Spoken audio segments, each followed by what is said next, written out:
this class, and I'm going to share.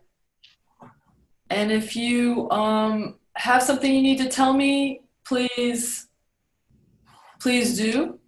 Please interrupt if I'm talking too much, okay? But this is just like us getting it, kind of the situation for our class. Okay, so well, actually, can someone read this? Diane?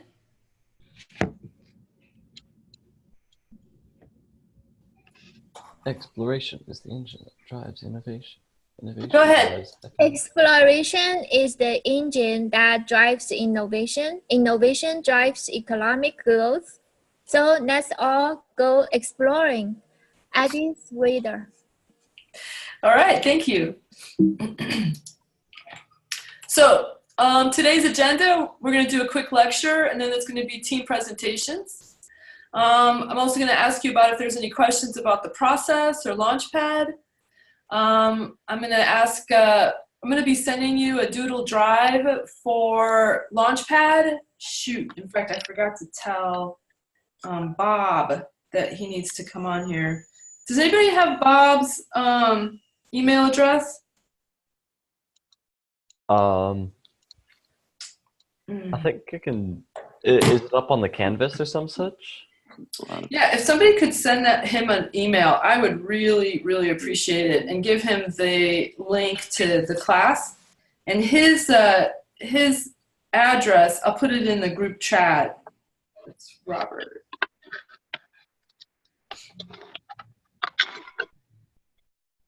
His email is Dintino. No, shoot.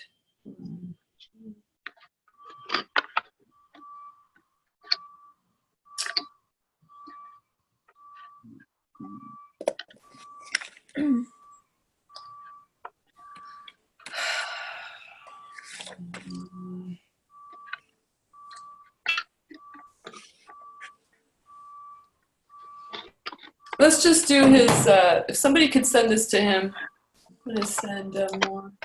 I'm going to post it. I want to share it. Okay. Hey, Roman, since I got you up on the private chat, if you can send him an email with the code, the link to this presentation. Oh, you're not in this meeting. Oh, okay. Sorry, everybody. What a bummer. I gotta stop sharing for a second. I'm gonna chat everybody. Chat. I got stuck on.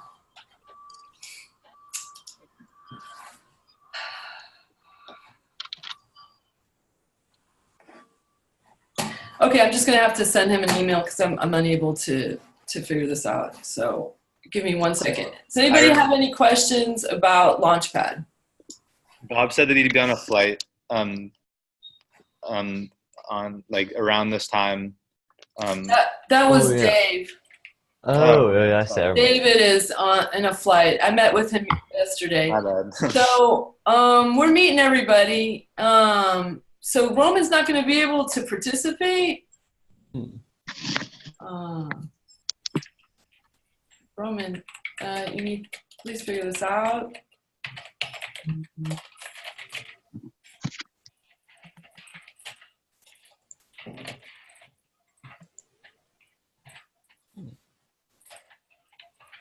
We can use you muted. You don't have to talk. Oh my gosh. Yeah. I'm so sorry. Let me see if I can get this copy. Hey, just curious, is my microphone too loud? All right. It's too quiet. Oh, it's too quiet? Yeah. Crank it up. No. Okay.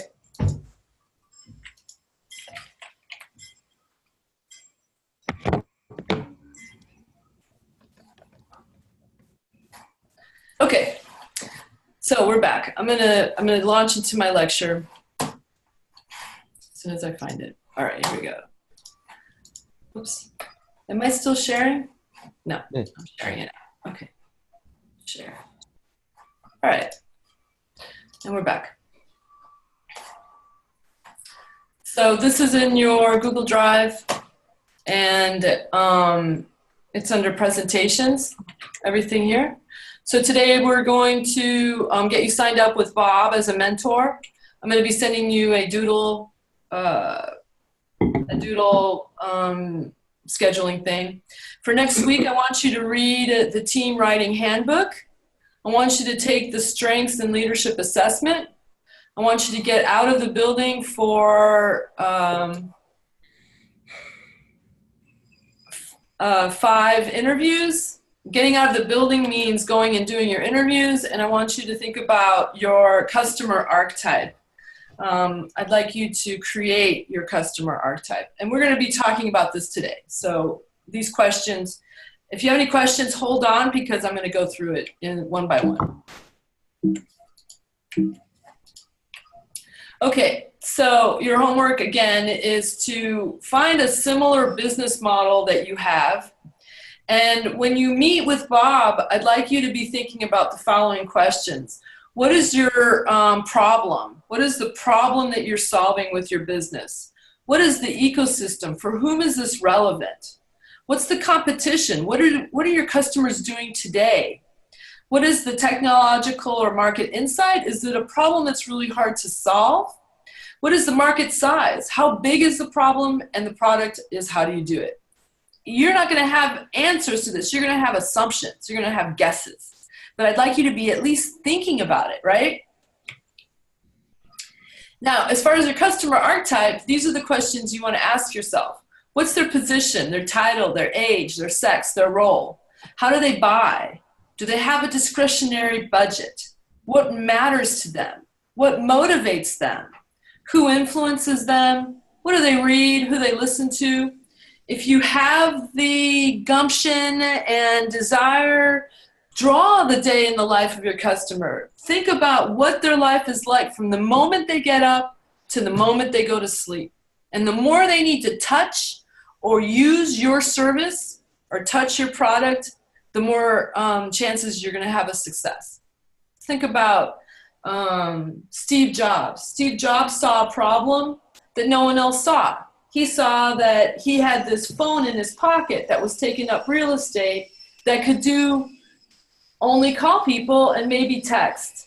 When that phone had the technological capabilities of having a phone, a camera, and a video camera, and access to the internet, and play music, right? So he saw a problem that no one else saw. He was able to convince people to use it. And how many times do you touch your smartphone now? If you drew a day in your life, how often do you use your smartphone? Mm-hmm. And that's why he's $1 trillion company. That's why Apple's $1 trillion company. That answer that you just had in your mind. And then what are the psychographics and demographics? I want you to read chapters 1 through 4 in Team Handbook. It's very short. It's very easy. This is the link that will take you directly to your Google Drive. And then I'm going to be sending you individual codes that will get you your book, your ebook, to do the strengths-based assessment. That is coming. Okay, so great artists copy and great artists steal. Are y'all there? Can somebody tell me, what does this mean? So like, if you're just okay, then you're kind of stenciling it out, but not thinking about why the pieces are in the places that they are.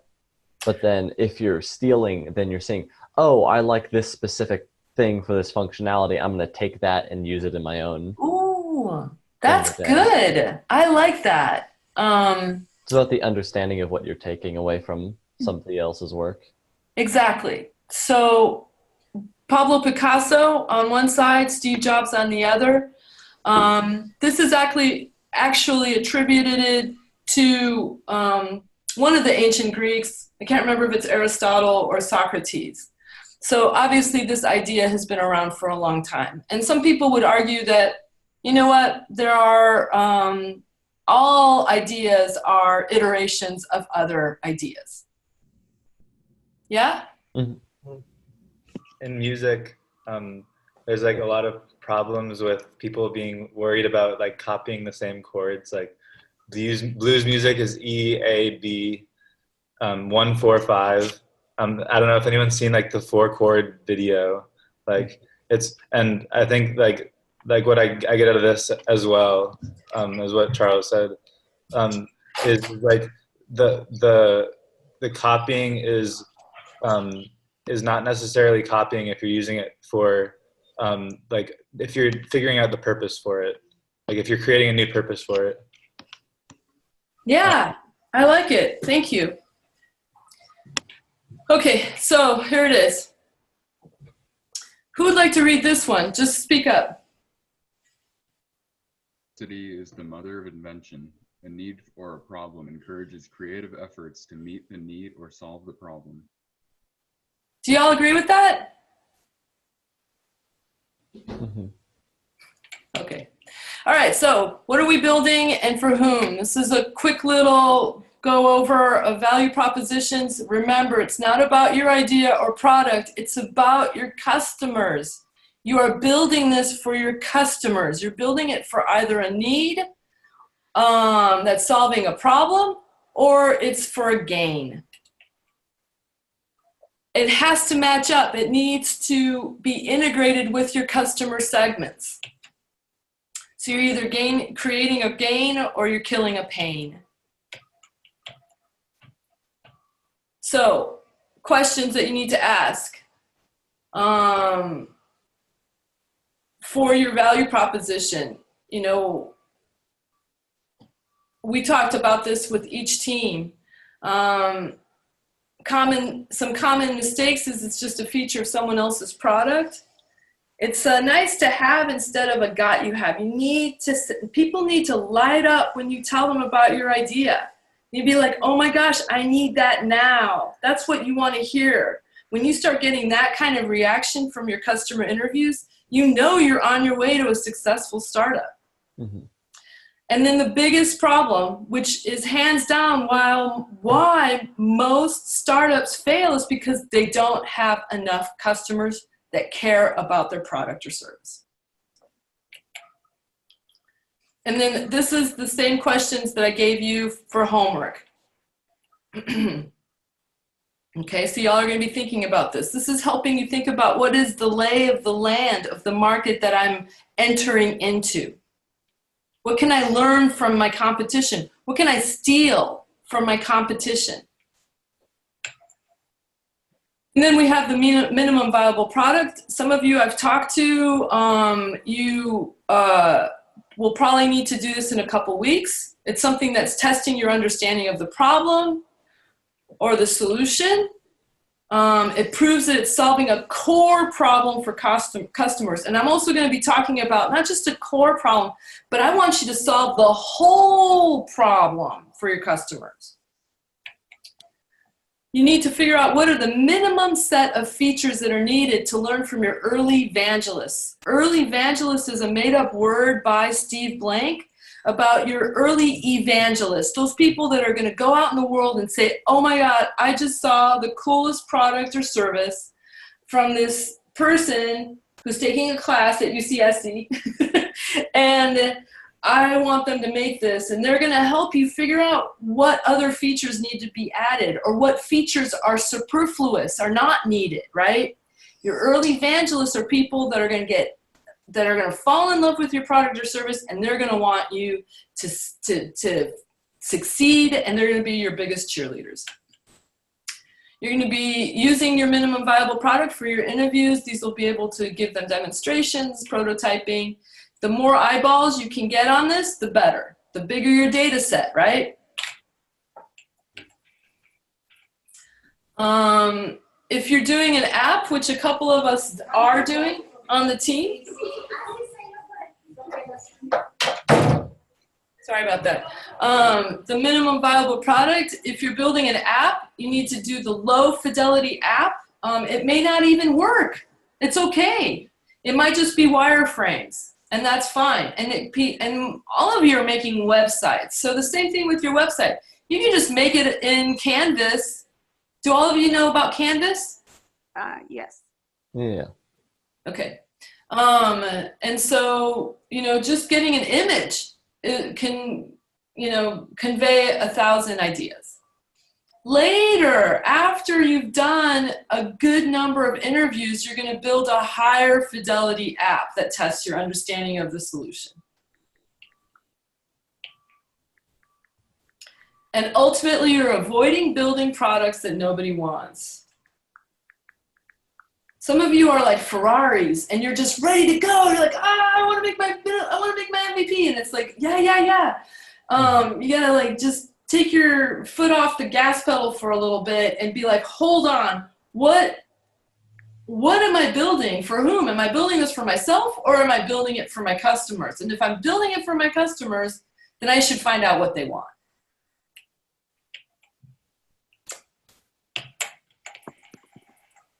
Okay. It's a minimum viable product. Okay, customer segments.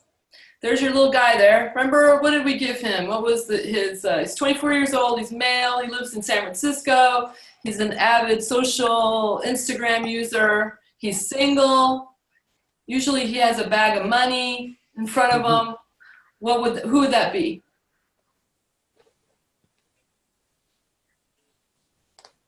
Yeah. He's a computer programmer in San Francisco, and he's got a ton of money, and all he wants to do is look cool in front of his other bro programmers, right? What is he reading?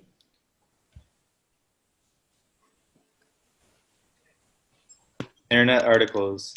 Yeah. Is he on Reddit? Yes. Probably. Is he on Quora? Yes. Is he on Stack Exchange. hmm? Probably on Stack Exchange. Yeah. And he's a web developer.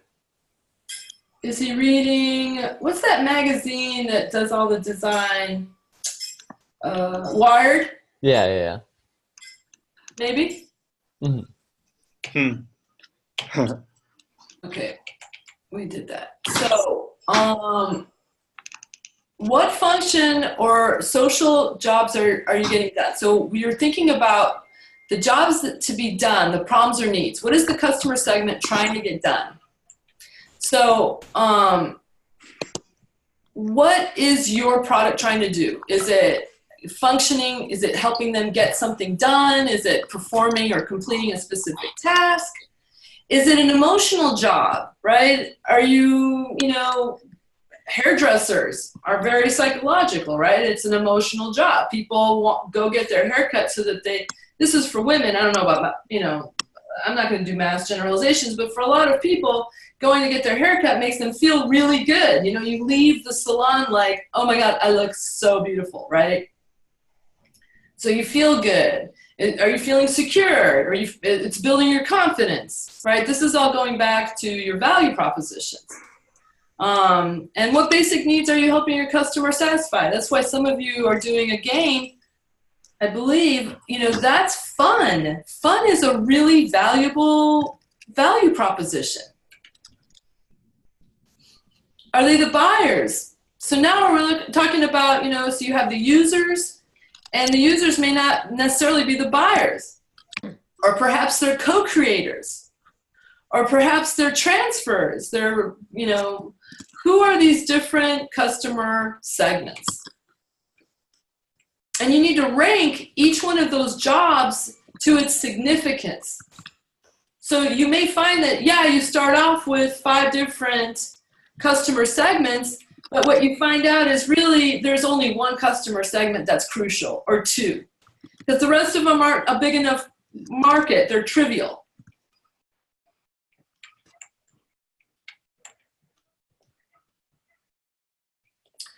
So are you taking away a pain? Are you solving a pain? And what is the pain? Are your customers finding that it's currently too costly to solve their pain? Perhaps they have a solution, but it's underperforming, malfunctioning. What are these customers, what are their main difficulties and challenges? And this is the big question, what's keeping your customer awake at night? If you can come upon a pain that is keeping people up at night, and you're able to deliver a solution to that, then that's going to point to a potentially very successful startup. What are the barriers that are keeping your customers from adopting them? Is there some kind of upfront investment costs? Is there a big learning curve? Various customer segments have different abilities for learning curves. For instance, if you're building something and you really want it to be for the older slice of society, older people, let's say you're going for the 80 to 100 or 70 to 100-year-old age group, they've got a bigger learning curve when it comes to web apps. And so it may be that that's not going to be the, you understand what I'm saying? Mm-hmm. Mm-hmm. And those older people are also much more resistant to change. And you'll be very interested to see how young people are resistant to change also. Yeah. What makes your customers feel bad? What's giving them headaches? What's giving them frustrations? What annoys them? And what do your customers fear? So the more you can understand your potential customer, the more you can answer these questions, the better you'll be able to deliver a solution, a product or service that eliminates these things. Are you giving them something that benefits them? So it's not necessarily that you're killing a pain, but you're actually helping them with something they desire. It gives them positive emotions. It's something that is a status, so I want to have a Tesla so that my neighbor looks at me and goes, oh man, she's hot. She's got a Tesla. I don't know. I mean, people do that, right? That they buy things to elevate their status symbol, right? Yeah. Yeah? Mm-hmm. For sure. Okay, so are you saving time and money? No worries. This is a game. Mm-hmm. Are you going beyond their expectations? Are you giving them a higher quality, a higher level of quality? Does it delight your customer? Does it make them have joy? Do their eyes light up when they talk about this product or your product?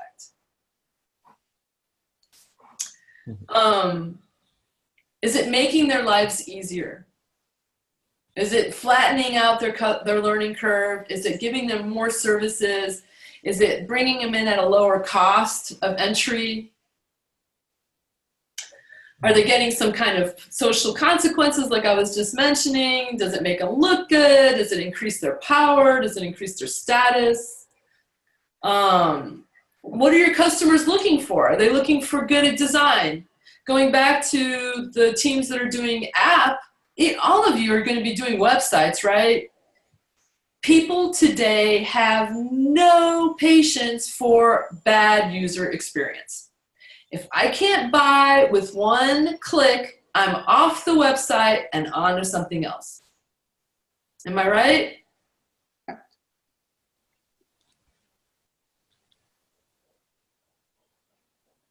Would you agree that user experience and user is important? Yeah. For sure, Yeah. for sure. X is Yeah? Quick access. Mm-hmm. Okay. Clear communication. One button buy. I want to buy with one button. Mm-hmm. What do your customers dream about? How does your customers measure success and failure? What would increase the likelihood of them adopting your solution? So again, who are they? What do they buy? How do they buy? What matters to them? What motivates them? Who influences them? Who are they reading? Who are they watching? What's their life like? So this means you need to do pre-planning. Now, I'm going to say find 100 names. If you can find 30, that would be awesome. Use social media, use LinkedIn. Start in the middle. You don't want your first couple interviews to be the CEO or founder of somewhere. You want to start with the secretary or the middle management or the assistant to the buyer. You want to get them to say, hey, I want you to talk to my boss. Make that your second interview, but don't make it your first. You don't want to waste anybody's time. And the first couple interviews are, in fact, not going to be your best. Just the way it is. Your first couple, you're going to be bumbling along. Maybe you'll be like embarrassed, you'll be giggling, or maybe you'll be nervous, and so you'll be sweating, and people are like, that person looks sick. I don't know. I mean, I'm just telling you what has happened to my students in the past, right? And so you want to practice. Practice on your family. Practice on your roommates. Talk to them first. Figure out how you want to deliver the questions, your delivery to, your approach to them. Then go talk to the CEO, or actually talk to the CEO's assistant, and then talk to the CEO. The interview questions at first, depending on how your teams are set up, should be okayed by the founder. The founder is the person with the vision of what this service or product is. And so it's up to them to authorize what the questions are, or what the entrepreneurial lead, what's their kind of, what part of the business model canvas they should be looking at. If at some time you decide that, I've got 5 interviews in a row and they're all telling me that they don't like my idea, the only person who can say it's time to pivot is the founder. Does that make sense? Mm-hmm. You're going to give yourself an introduction. You're going to say, hey, my name is, I'm a student at, I'm taking this class. I've got an idea for this business. Do you have 15 minutes of time to talk to me about it? After you get the data, you're going to analyze it and get insights. You're, in the meantime, in parallel, also understanding the lay of the land. You're understanding the field, the industry in which you are working in. So, that's what that requires the founders. Only the person with authority to pivot is the founder. Big questions. Do they buy it for themselves? Do they need approval of others before they can buy it?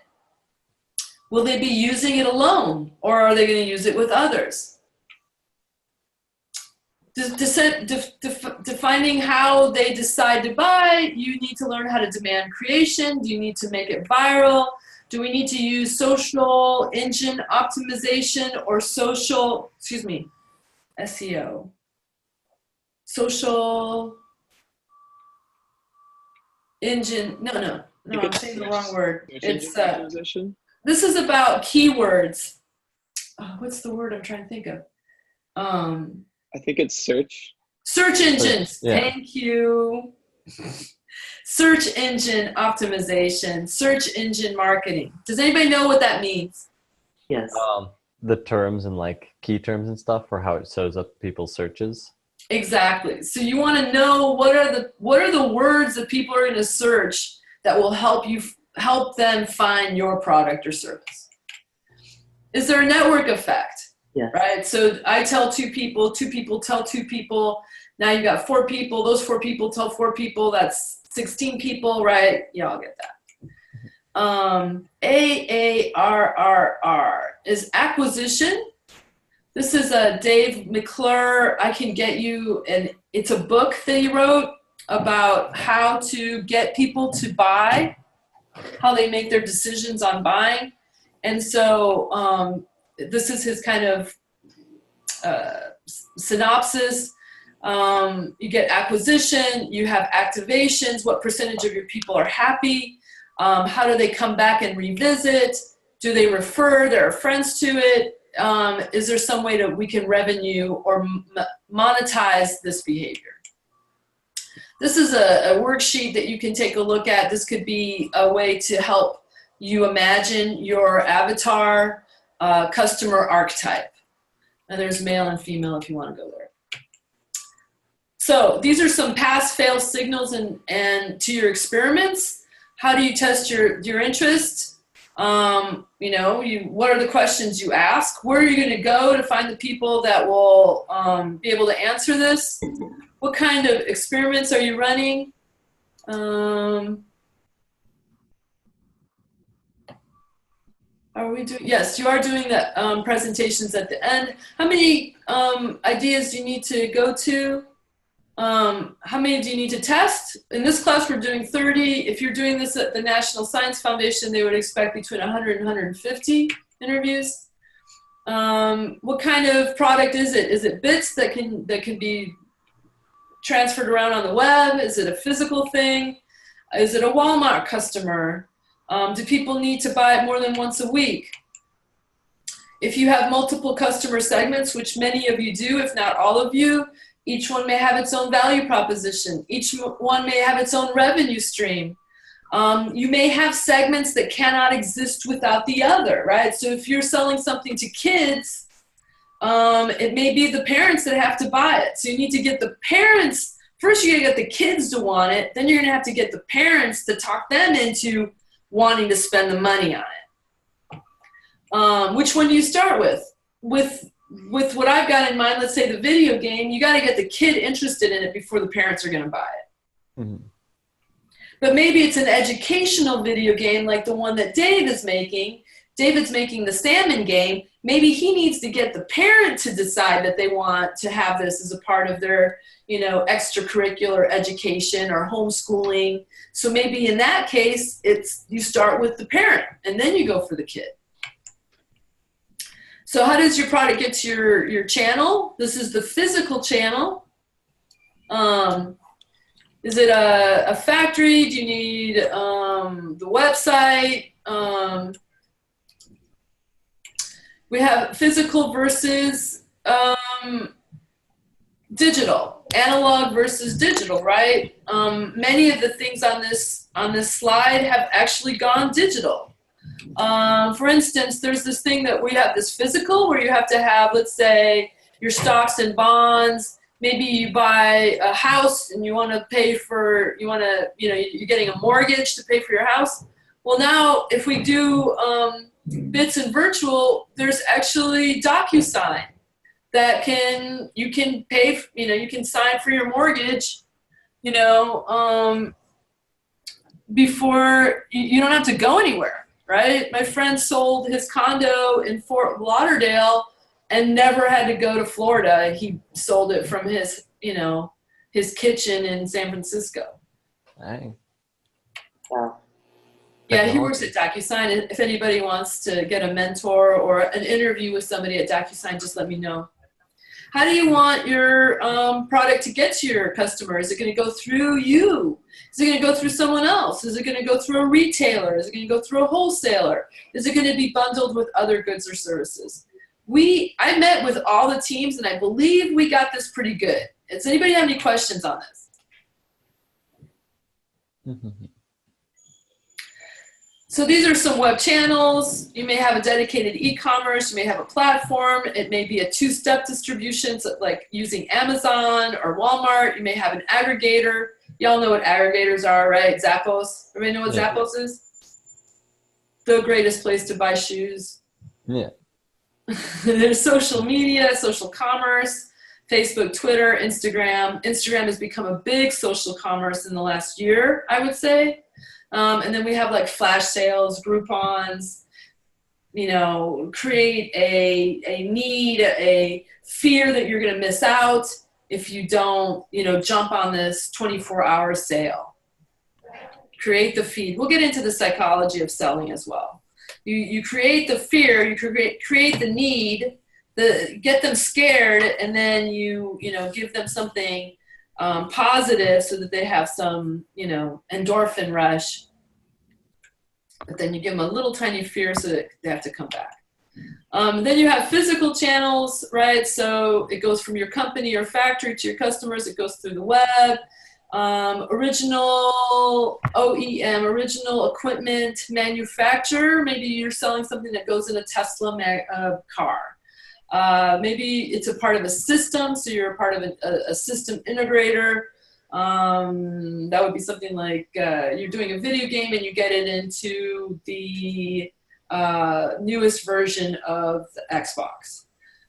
You have a direct sales force. You have a value-added reseller. Maybe you have it resold through Walmart, Costco.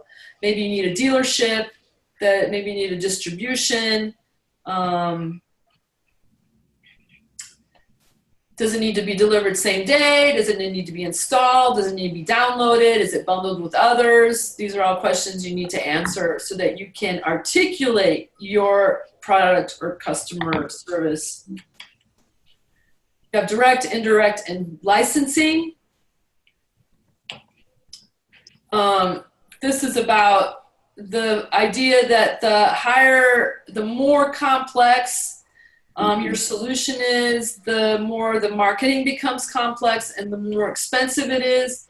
So at the very bottom, the toner is, easy to get. You need to sell a lot more. If you're doing a global system, then you only need to sell one satellite, right? Where you need to sell a lot of toner before you make a profit. So what are the different channels? How are they compensated? We have commissions, we have percentages of sales price, we have discounts for pre-purchase.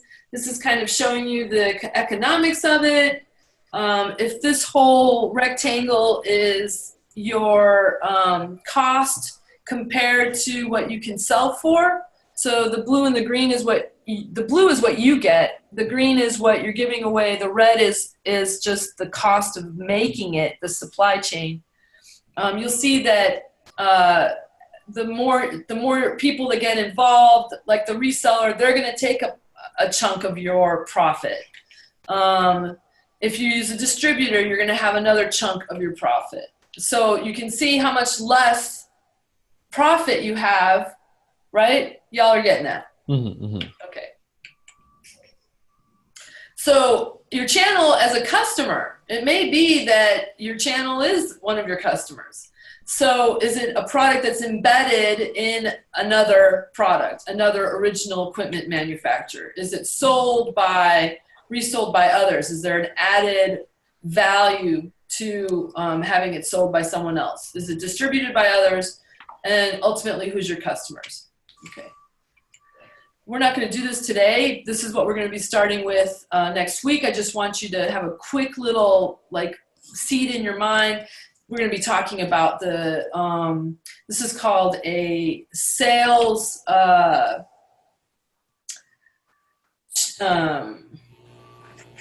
it's a sales funnel. And there's two different kinds. There's ones for your physical and the other one's for your web. And we'll get into that. Okay. How about that? What do you say, folks? Was that good? Did you like it? Any feedback? Yeah. Where'd you go? I can't see. Quick and snappy.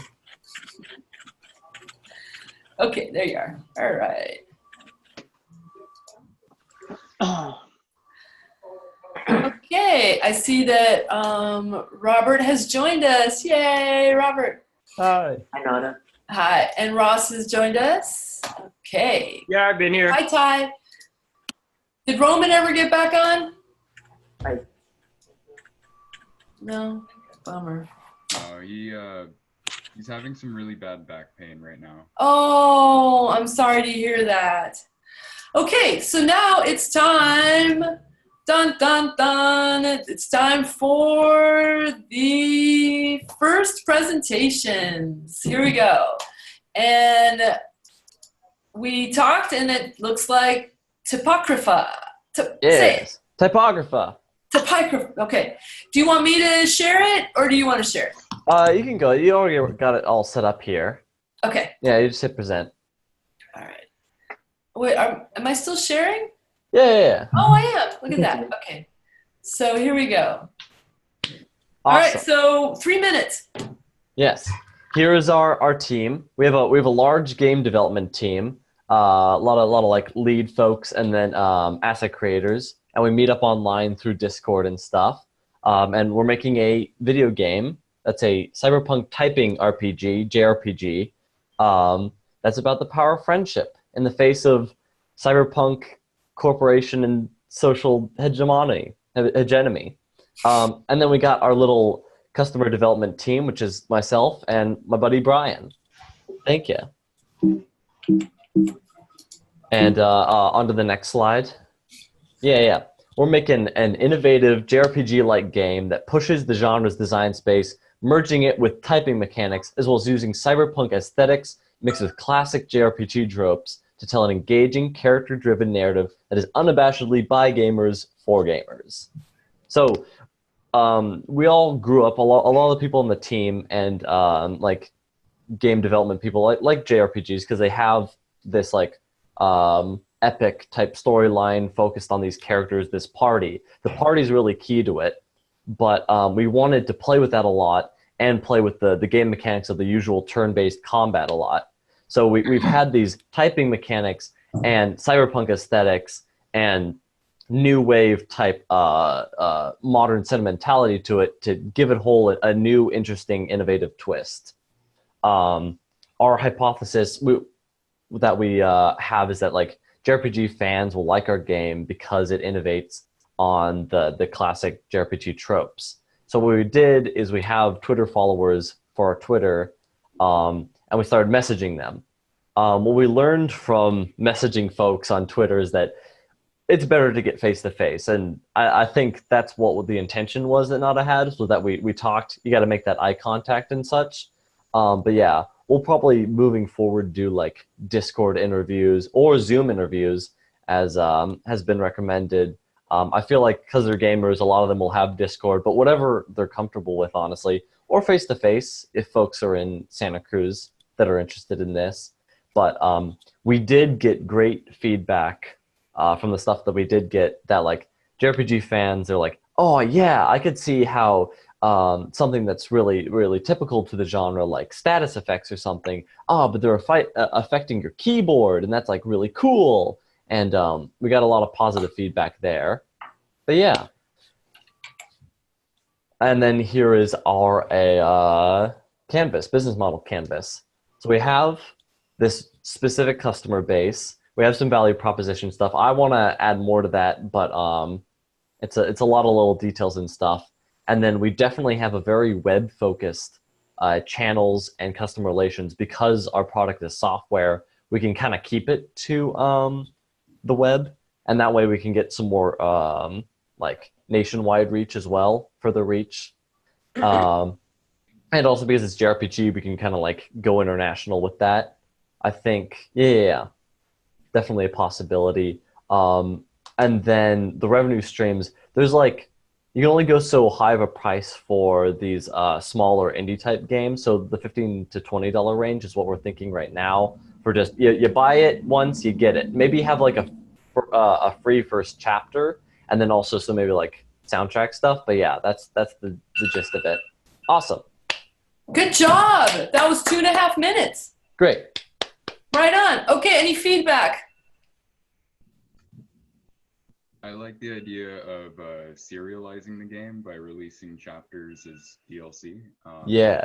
I think it's definitely a sustainable way to continue developing the title. Maybe like releasing each additional chapter at like maybe $5 a piece. Yeah. You know, you'll see what you can do from there. Exactly. Where is that on your business model canvas? I accidentally left the one that we had noted all up back home, but I'll update it and stuff. But yes, the chapter by chapter, I think it's in the revenue streams. Maybe it got cut off or something. Okay. Or maybe I just forgot to add it on last night. Great. But it'll be up there for sure. Excellent. Excellent. Anybody else? Thank you. Oh, Yeah, I like it. I think that it'd be cool to market it in person or like to like market it around the area as well. But like that's I don't know. That's, Yeah. Of course, like it's not like you guys are considering that. So No, it's a good idea. A lot of college students and stuff, which are part of our target demographic. you are so lucky. You can just go up on campus and track these people down. Yeah. flyers, like a lot of people are waiting at bus stops and like stuff. I don't know. Yeah. That's right. They're trapped. Yeah, exactly. Yeah, no escape. That's right. All right, good job. Thank you very much. Up next, we've got Neil with photo. It's actually been changed to Xnilo. Xnilo, right on. Okay, it's on you.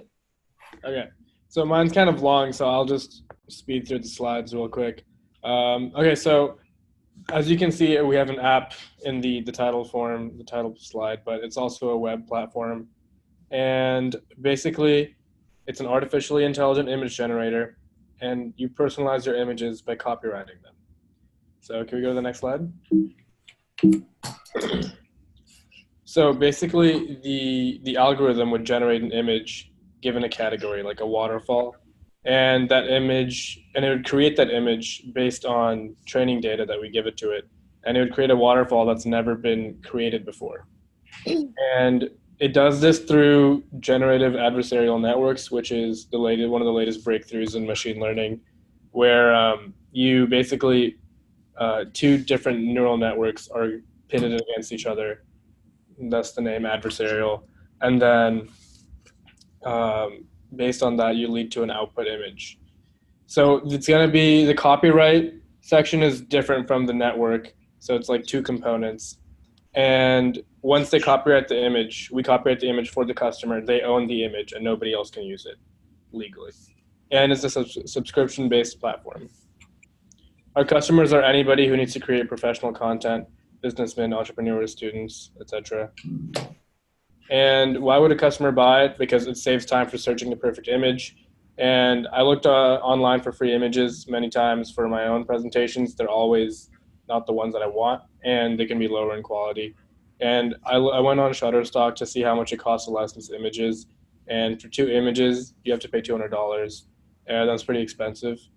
And my product basically solves that. So what we learned from our customers, I talked to an HRI professor in the UCSC psychology department, and what I thought was, my hypothesis was that content creators spend a lot of valuable time and money in finding or licensing images they can use.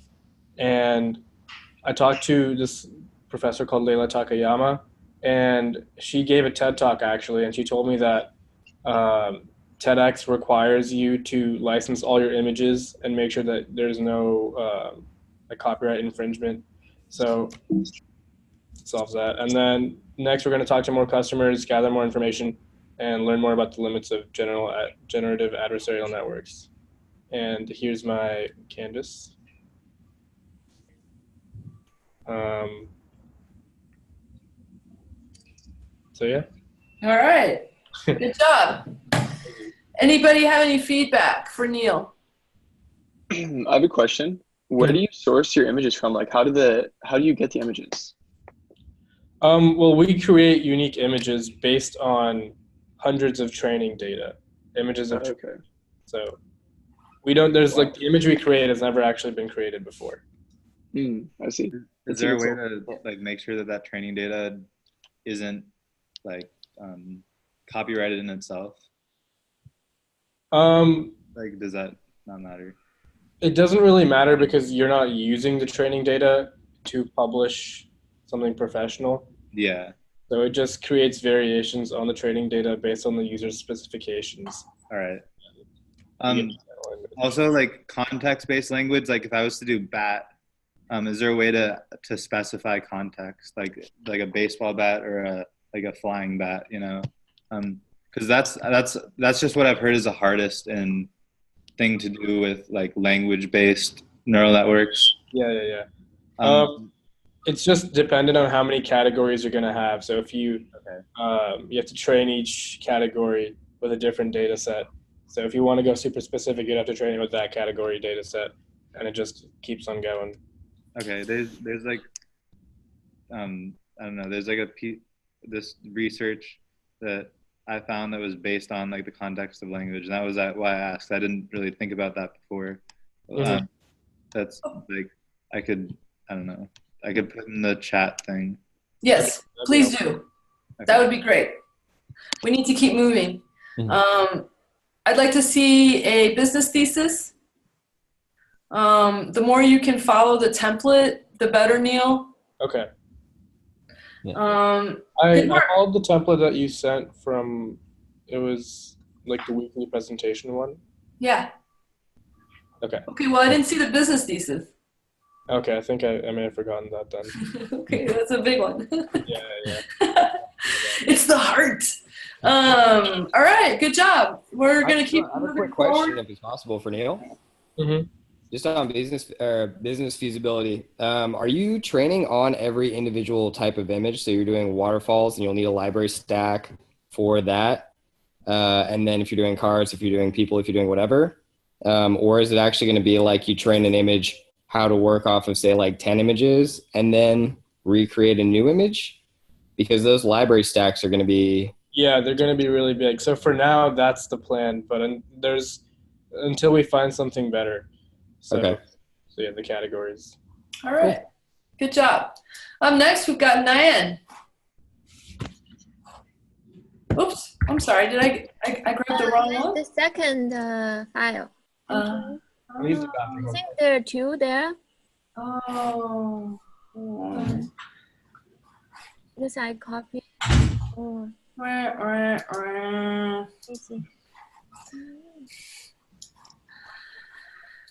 Okay, hold on one second.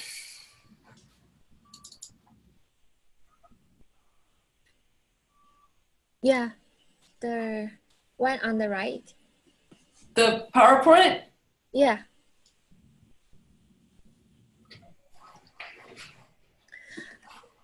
Okay, so I would like to introduce the company. It's a 5-Star Aluminum. It's a branch company from a Chinese manufacturer.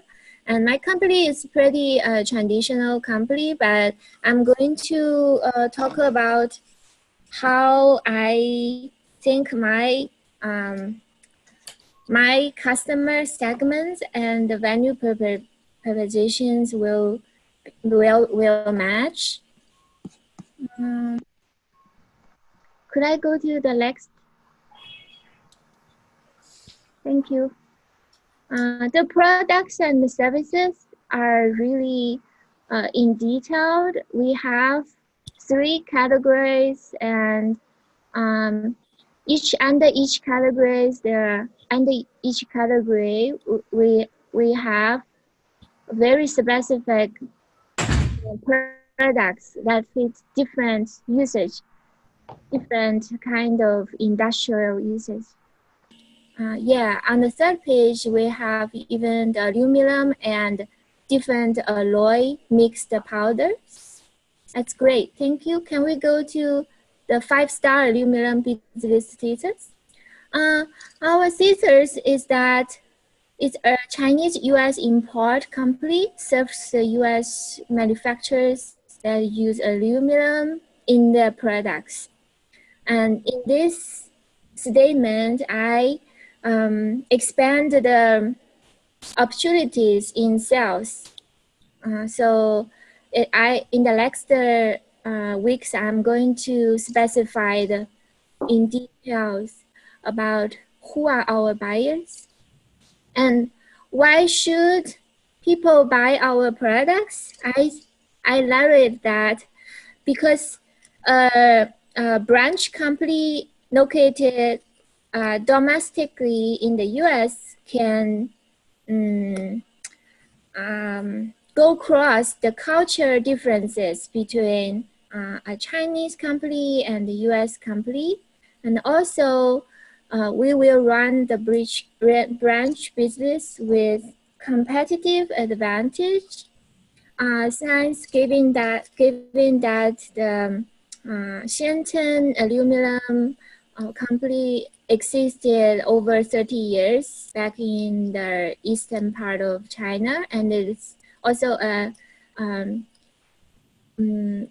company that is supported by the nation. So in terms of the value propositions, we will be able to provide scalable volume and innovative engineering services. Yeah, that is in detail in the value in the BMC. Could we go up to the 4 steps? Okay. I'm sorry, where do you want to go?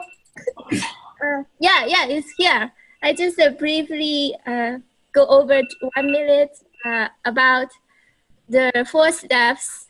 So I talked with a friend who is an engineer, and then I got some idea that talking to customers, not necessarily selling products. And I think with that idea in mind, I will go forward. Thank you. Yeah. Excellent, Nian. Any feedback? So you're going for more of like a personal connection, personal touch to it, rather than straight business. You mean personal punch? Sorry, what do you mean personal? Like a making friends before making customers sort of thing. Oh yeah, making friends, and also I explored that contacting customers, not necessarily selling products. That was my initial thought. So I think with this change in my mind, I can talk with more people. Nian, I think that's really brilliant. That's the whole point of this class. I also feel like you need to understand the lay of the land, and you need to find out what are the federal regulations in having a branch in the United States. And yeah, definitely. You need to find that out very quickly, in my opinion.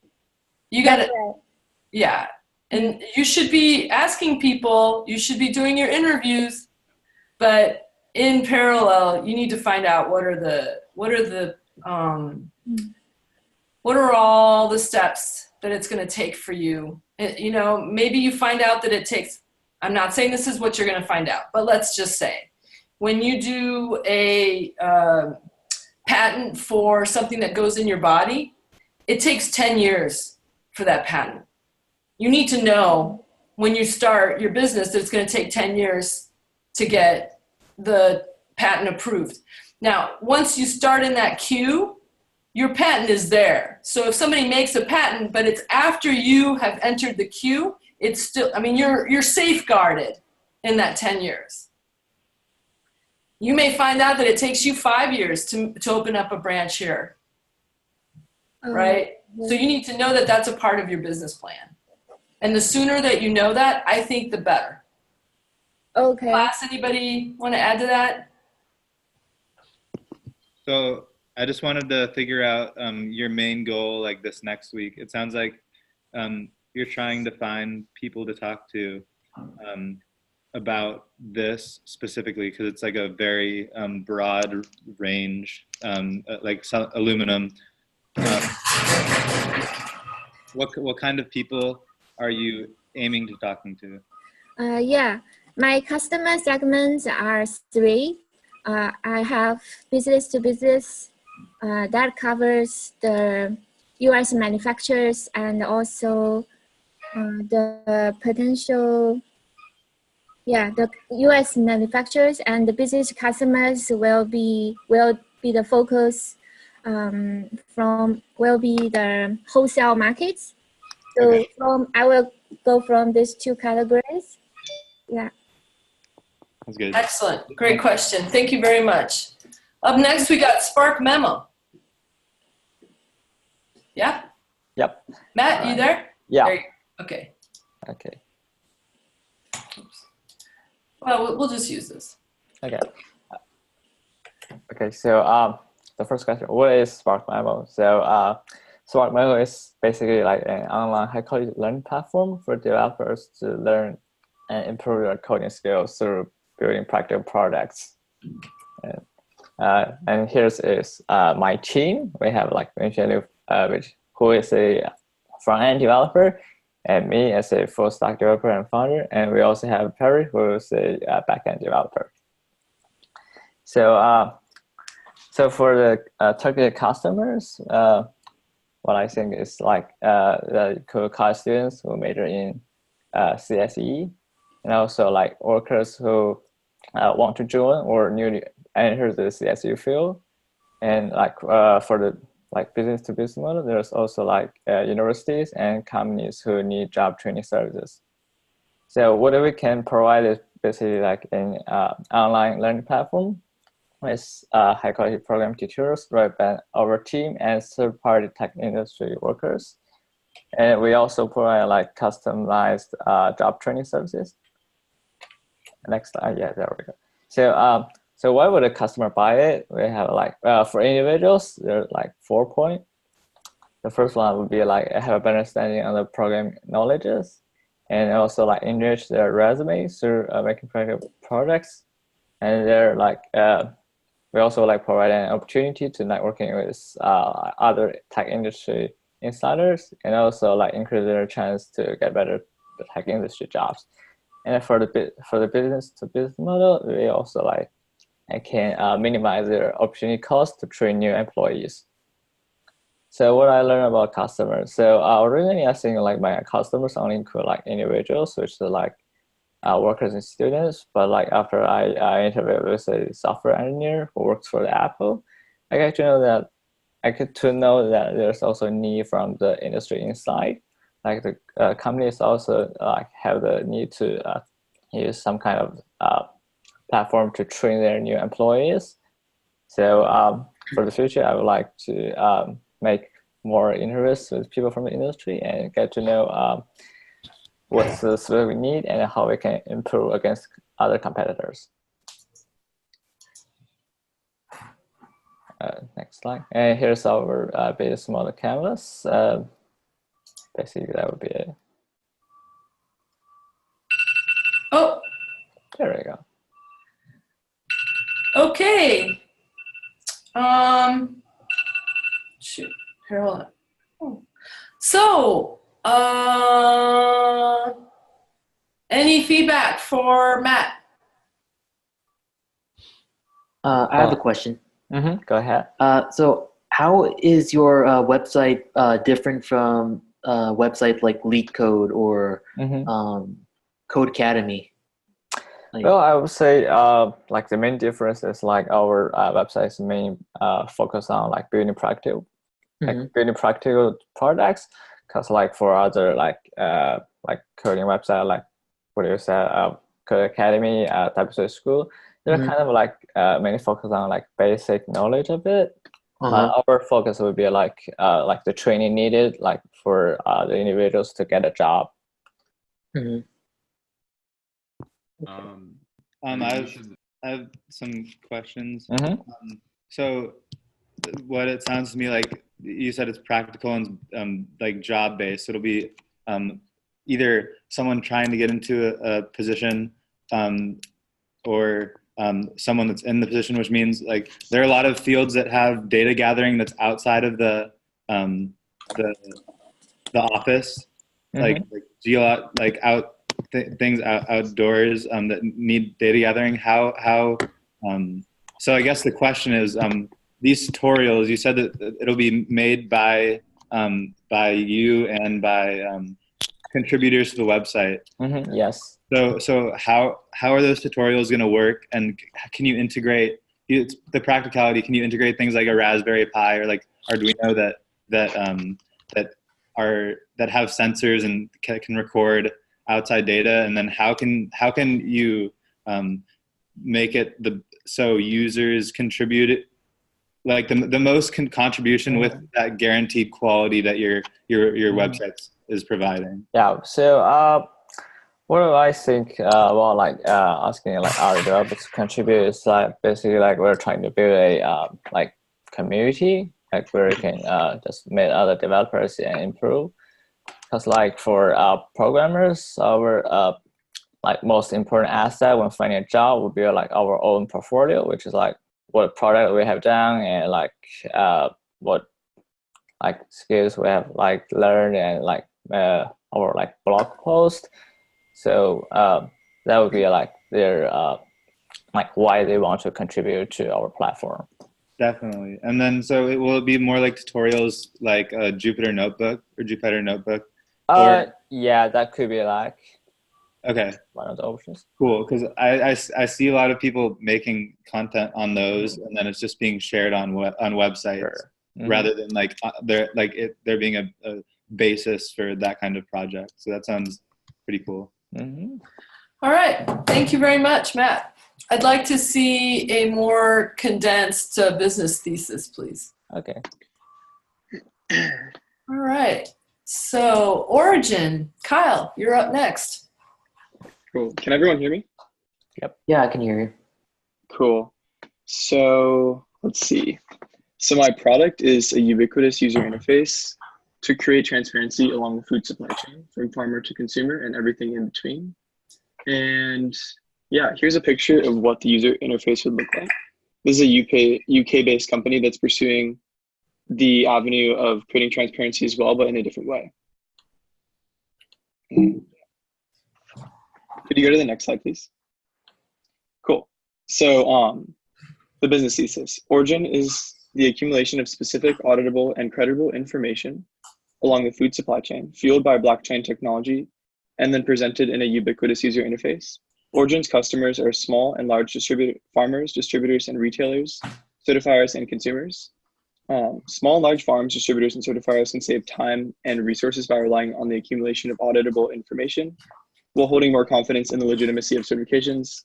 In addition, everyone can benefit from the transparency and traceability this service will provide. So in my business model canvas, one of my customer segments is small farms, and a value proposition would be saving time and money based off of the time they'd be spending on certifications. So that was one of my hypotheses. And what I did is I went to the farmers market and just interviewed small farmers. And what I ended up finding out was that the process of maintaining certifications is really challenging for them. And in a lot of cases, they end up practicing organic practices, but they can't even afford the certification because it's just too expensive. And in addition to that, a few farmers said that it's pretty much just like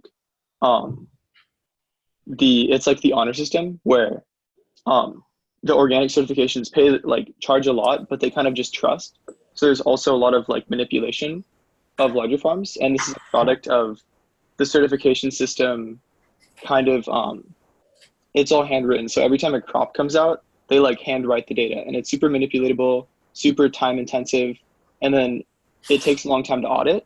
So the goal would be to digitalize all this, which would save them a lot of time and money, and it would allow for fair game for small farmers and large farmers alike to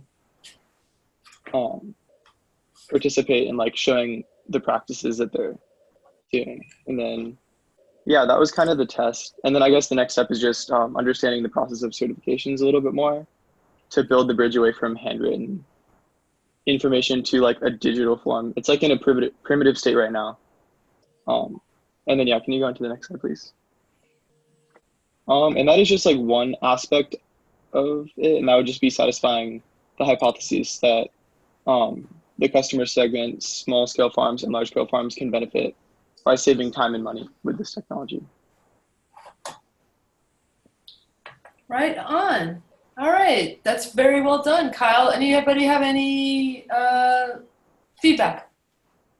Like this can be applied to more than just organic food, like stuff like sourcing raw materials, because a lot of countries do have different regulations. It was a little bit quiet, but I think I heard what you said. So at first it's going to be directed towards produce, just because it's like ease of implementation. Like a lot of I guess, yeah, raw materials would work too, but I think that at first it would just make most sense to like implement it in the context of produce, because food can get pretty complex. Like mac and cheese can have like 20 ingredients, so that's pretty complex. So I think that's a great thing to think about scalability, Kyle, because what about people that are really interested in where they're getting their meat? You know, people that want to know where the cow comes from. Yeah, that's another thing for sure, that I think like traceability would make sense. But again, like I think a start would be produce, because meat is also pretty confusing. So I think it's like a start with produce and then grow from there if it were to So like create the model that can then be overlapped or put upon these other. Yeah, kind of like create the framework and like yeah. Excellent. I love it. Thank you very much. Anybody else? Hey, Kyle. Yeah, this is Ashley. Can you go to the business thesis slide, actually? Mm-hmm.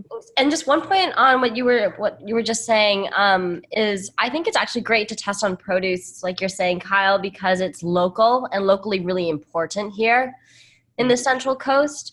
It's also a really good way, I think, to like test your platform and try and work out the kinks where you'll have problems with like smallholder farms and individual farms versus large scale industrial processes, especially if you decide to go into the meat situation there, you know, when there's meat involved, you have people who raise the livestock or whatever it is, and then they might be the ones who actually kill the animals and process them and then sell them, or it might be like every step of the way has a different person doing a different part of the processing. So I think it's actually really good to start with produce because in a way it's a little bit more simplistic. So you can actually like work out basic kinks. But I was going to say here in this business thesis, in your first couple of sentences, it's quite long. And I wonder whether you can say in one line too something to the effect of like, Origin promotes digitization and consolidation of informative food supply chain data. Because I don't know if you say here anything about, you say accumulates data. You say accumulate twice, but I think you were saying something to the effect that people might not trust labeling or it might be too complex. So I think consolidation or distilling complex information in a way is also something that Origin aims to do, but correct me if I'm totally wrong. No, definitely. That definitely is the case. I think that the idea in general is pretty broad. So I was trying to sort of, I guess in the business thesis, I was a little bit biased based off the experiment that I did this week. But yeah, I think that should definitely be involved as well. And that was well put. Excellent. So maybe you two could meet or do a little togetherness after and work more on this. That would be great. Thank you, Ashley. Yeah, happy to meet Kyle. Feel free to text me. Cool. I just have a small question about the handwritten data. Like, what kind of like format is that in? Like, because you can I don't know, digitalization is hard, like always. But I agree with that too. You know, like how would the handwritten data? How is it organized by them right now, by the people? Like, so that's something that I'm working to understand. But like, what I understand at the moment is like, an example would be like a batch of produce gets sent out, and they need to collect quality data over time. So pretty much like I don't know, like they periodically get audited by organizations like CCOF, and every time they get audited, they're looking at the quality data. So they need to like have like a series of forms every time. Like say like a batch of strawberries comes out, they need to have like all the things that were involved in that process that the auditors can then look at in the future. But it's like a process that's very manipulatable and time consuming. And I think there are aspects of it that could be automated with digitalization, and then aspects that would still need manual input, but on a digital platform. And now we have like technology where you could just scan your fingerprint on your thumb with your thumb. So that would act as a signature, and it would then save like the certifiers a lot of time, because they would just be able to like look and check digitally, I think. And then that would lower the cost and allow farmers that are much smaller that can't afford the certification now the money to, it would be like much cheaper for them so that they can then afford it. Because that was a problem where a lot of them couldn't even afford the certification, even though they're still practicing the organic practices. Okay, cool. All right. Thank you very much. We got to keep going. Up next, we got Brain on a Chip. Hi, can you hear me?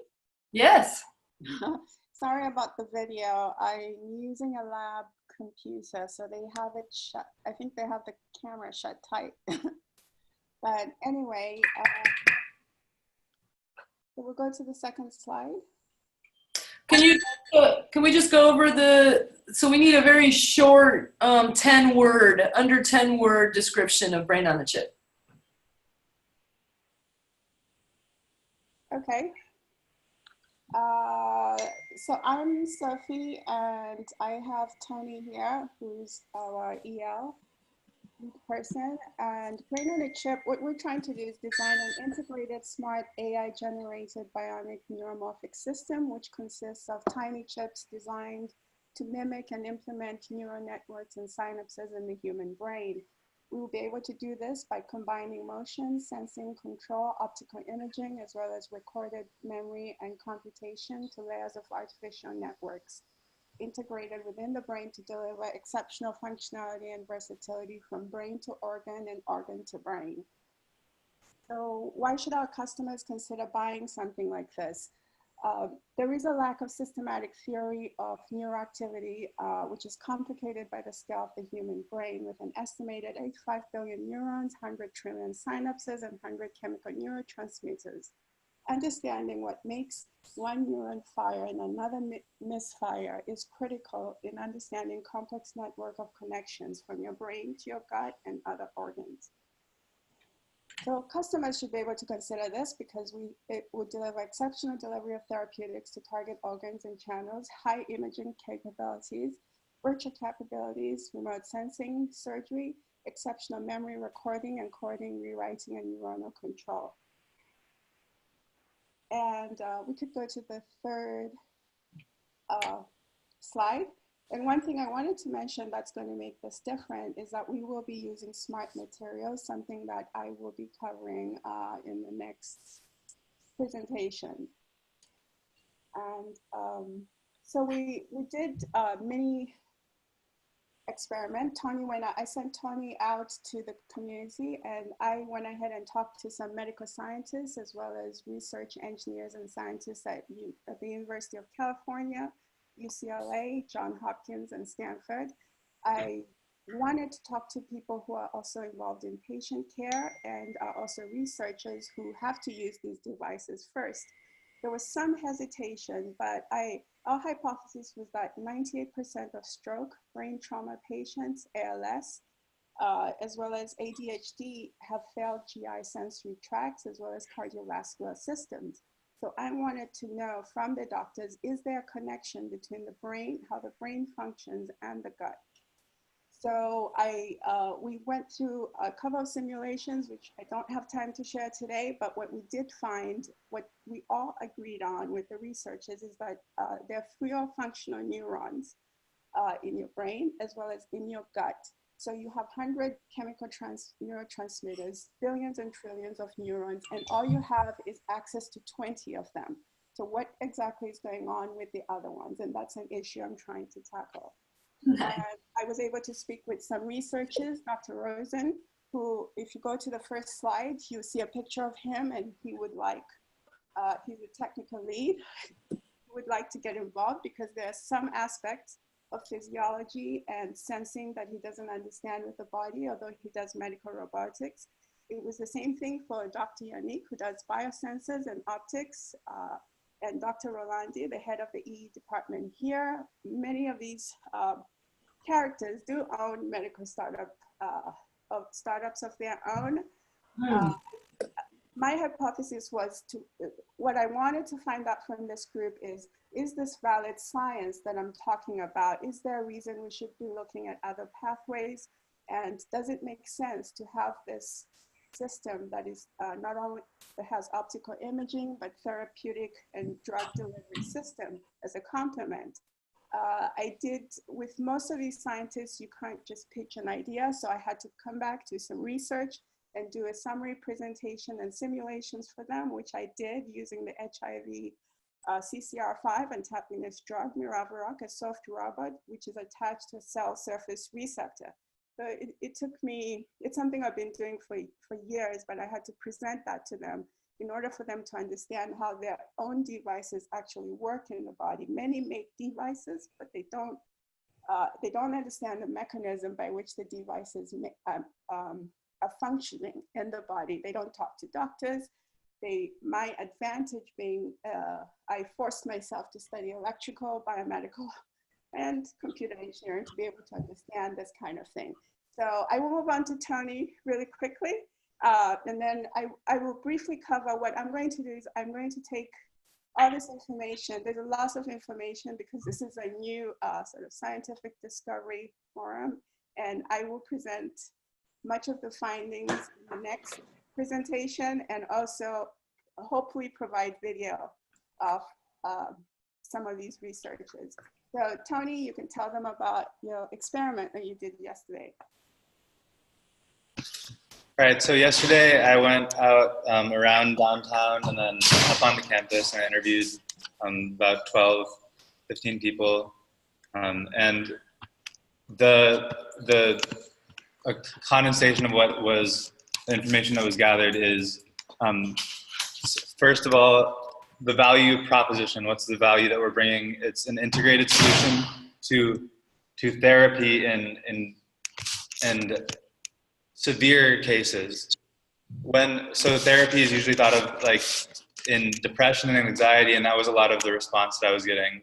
But there are also further cases that are more like severe autism, movement disorders, schizophrenia, where people are actually fighting against themselves to be able to function like in the most basic possible sense of functioning. So that's. So we have to get going, Tony. I'm sorry. We have, I think, one more presentation. The most important part is that clinician and patient both may interact with the reading devices, and that interviewees were frustrated about the fact that discovery and diagnosis and treatment is either only through drugs or through conversation at this point. And those are both good. Conversation is good, drugs are tough, but having a diagnostic tool and having something that works with patients based off of consistent readings and rather than interpretation from a clinician, it will be used with a clinician. That's the point. But it's in the most extreme cases. It's where it's necessary to have something else, like where these people are being watched and that people are being accounted for, other than just like going into therapy a few times a week. So that's the main point. And so the value in it is helping people who are unable to help themselves. That's it. Okay, so there's a lot more on the BMC though. Yes, I can go over just briefly. So what we're trying to do is we're trying to focus on what the device can do. And as he mentioned, he was going around asking people about depression and autistic tendencies in children. It was an easier discussion for the community, but to be able to understand that what we want to do, this device is going to restore function. So if you have a student, for instance, who has severe autistic tendencies or schizophrenic, is there a possibility that we could rewire and restore some of this function using this channel? So we're not a therapy, or we're not involved in psychology, but we hope that this can also improve treatment with stem cell for people with ALS, as well as improve diagnostics in order to save lives and possibly race to some cures for some of these debilitating conditions. But if we're able to find a way to rewire someone who's schizophrenic who wants to jump, if we're able to somehow control the neuronal activity in their brain, because many medications have failed so far, if there's a possibility, we would like to head in that direction. Okay, so I think we're gonna have to meet as a team. I see some areas on your BMC that needs to be fixed. For instance, your revenue stream is intellectual property. Are you gonna each one of these has to be broken down into their own box, their own segment, right? Yeah, that was my fault. Selling hardware is one thing. Intellectual property, if you're talking about selling it as a license, 10-year FDA kind of thing. So, but that's cost structure. Cost structure is servicing the hardware, right? Or is that a revenue stream as you're going to be maintaining the equipment? This was just what we worked on, and then Sophie added things that. We'll be updating it. So it's great that you added it here. You just need to add it into its own individual. Right, yeah, separately. My bad. Yeah. Okay. All right. So we got one more, I believe. Anybody else? Brian, are you going to talk? Sorry. Mr. Chung? Yeah, Robert, yeah. Sorry, Yeah. Robert. Are you going to do yours or? Yeah, sure. Yeah, sure? I'm gonna do mine. Yeah. I remember somebody saying they didn't want to do it this week. I mean, it's up to you. Like, if there's more It's up to people. you. Oh, we didn't do peace of mind. So neither Owen nor Marcus are on? I mean, I'm here. It's just that Roman's not here. This is Ty. Oh, okay. So we have peace of mind. We have so we have 3 left. Okay. We've got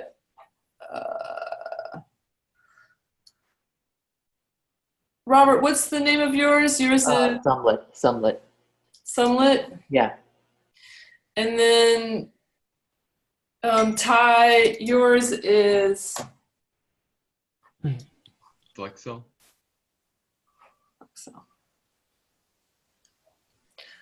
Flexcell. And then is anyone here for peace of mind? No. Like Owen? Yeah. So let's try to go through these as quickly as possible. You want to go first? Flexcell was on first, Robert. Whoever's first goes. Okay. All right. Okay.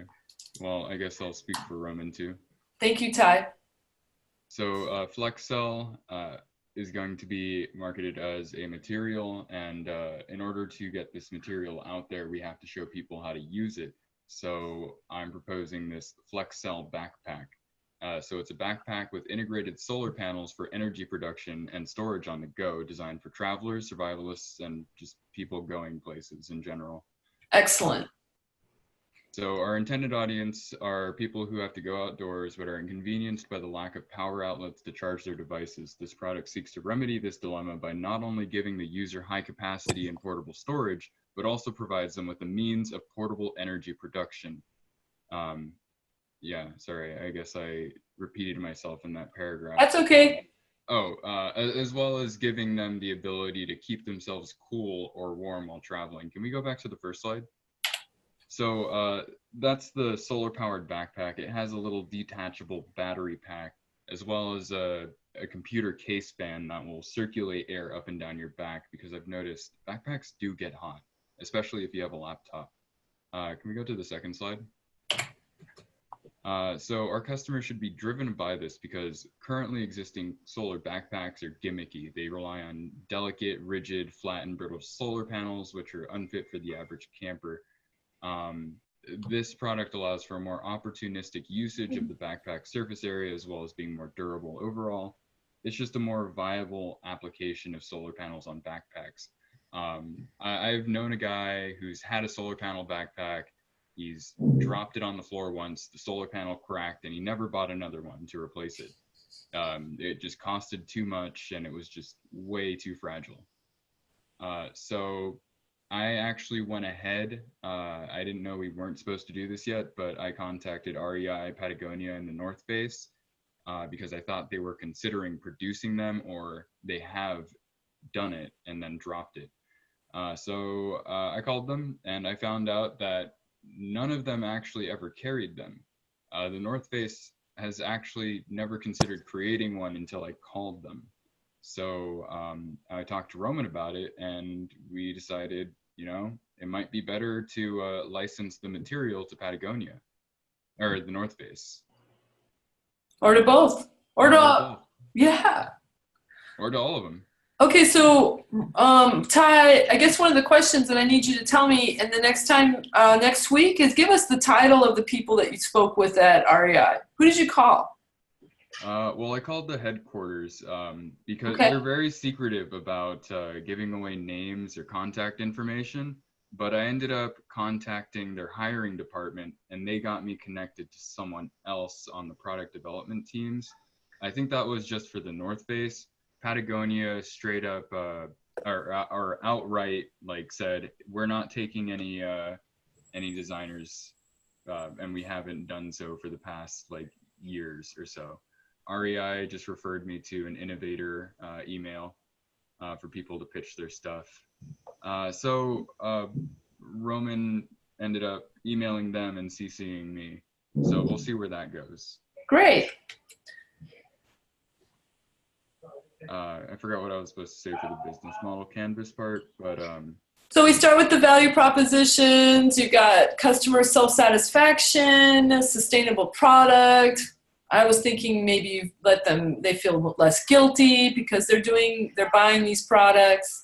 Your customer segments are survivalists, travelers, motorcyclists, blue-collar workers, aerospace engineers, retailers, product and fashion designers.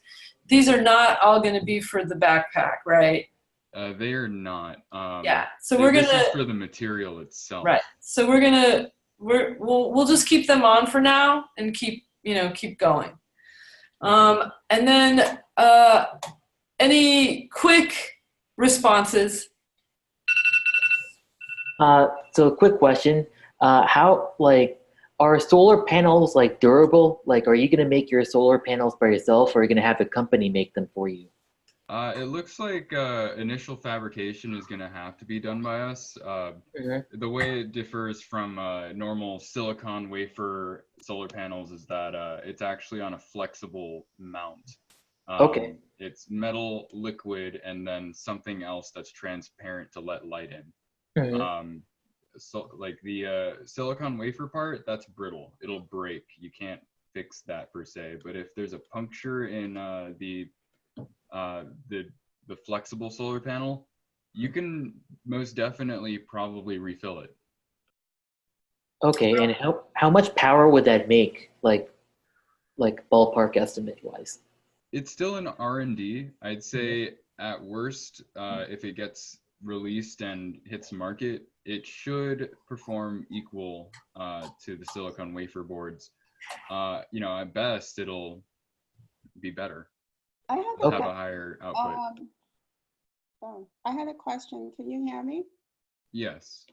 Most solar panel backpacks, they usually last for about 5 days with 4.4 watt solar panel supply and built-in USB. So how different is yours going to be? Because there are companies that carry, you'd have to look at safety equipment, for hikers, they carry solar panel backpacks. So what is it that you will be doing that's different? That capacity comes from the battery pack that's inside the backpack. My plans are actually to include a modular battery system that you can have a charged pack. If you're not going to use it, put it on the side, put it in empty pack, it'll charge that. And so you have a pack for a rainy day. The way that this differs in energy collection is that it'll go all around the backpack. Modern designs for solar panel backpacks, it's literally just one flat panel along the back side. All right, well, we got to go. Excellent work. Thank you so much, Ty. We got up next. All right. Yeah. Last but not least, we've got Robert. Robert missed our first day of classes, but he's going to be with our teams from now on. Okay, so for the sake of time, I'll make this presentation brief, which is good because that's the whole point of my application here. I'm trying to build an iPhone application called Sumlit, and the main point is that you can post whatever news articles you want, and there's a built-in NLP summarizer that converts all that article into a paragraph or two, as you can see from the screenshot I gave you. Sorry if I couldn't get the my pictures and my co-founder's pictures, there was. That's okay. Next week. Okay. Go to the next slide. So why do we want this? Why would I want to create Sumlet? So the reason why I came up with the idea is because I looked up Pew poll research, and it indicates that everybody over the age of 13 owns a smartphone, and they use on a regular or a semi-regular basis. The problem is that in this day and age, people don't like to read really long paragraphs as much. And as a matter of fact, a Facebook study indicates that only 30% of people actually click on the link. Most of them get their news just by reading the headline. So I thought, hey, like if people don't want to read, then they could be fooled by whatever the headline says. So why don't I just make the whole summary just a paragraph so that people can read it and still understand the basics of it?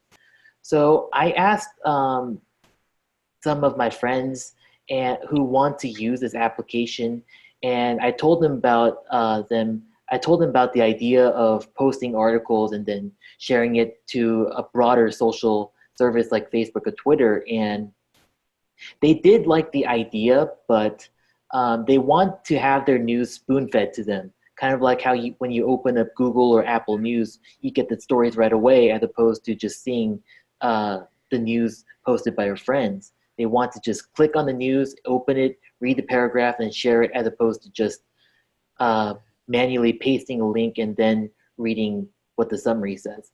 So I've only asked 7 people. So my plan for next week is to get more of my friends and families to get interviewed. Also, I'm gonna go and ask them my legal advisors on whether I can do this without facing any sort of lawsuit litigations. And last but not least, that next slide, that's my business canvas. But I couldn't get since I wrote really long paragraphs, I couldn't get like all the full sentences to show up. So sorry about that. Right. So you want to keep them short. These are just descriptors to remind you of what the value prop is. Okay. All right. I'll get that fixed then. In that case, I'd like to hear your guys' opinion if that's possible. Great. Thank you so much, Robert. Yeah. Anybody? Charles? It looks cool. So it's basically just like a summarizer thing, conglomerating from different news sources that like you sign up for, or whatever. Yeah, I want this, this, and this. Mm-hmm. And then it just kind of emails them to you, the paragraph shortened thing, or not emailed. You get it right away. Let's say you want to paste a link, and then you click next, right? Okay. It summarizes everything for you, and once you post it, your friends can see it. You have the option to share it on Facebook and Twitter. That's pretty cool. It's like Facebook and Twitter, like the megaphone to spread the word here. Yeah. Anyone else? Are you guys using something like the Summarize bot on Reddit, where you're just gonna have like a AI delivery reading out what is the most important section? Sort of. So in this case, because Apple doesn't allow like bots or other programs in our app, I manually built this all in like Objective-C and Swift. Pretty cool. Yeah. All right. Well, how do you all think? Well, how did the first one go? Pretty good. I love the ideas, and I'd love to see everybody's ideas fleshed out in full.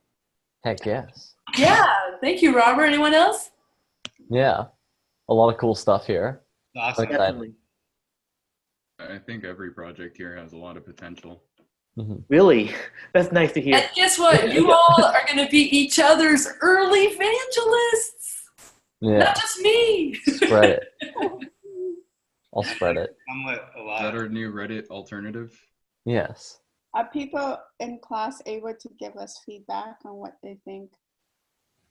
Yeah, you can do it through Canvas. People have been giving feedback through chat. Mm-hmm. And it's all going to be in a Google Drive. I'm going to get the recording, and it'll be in your Google presentation drive. Okay?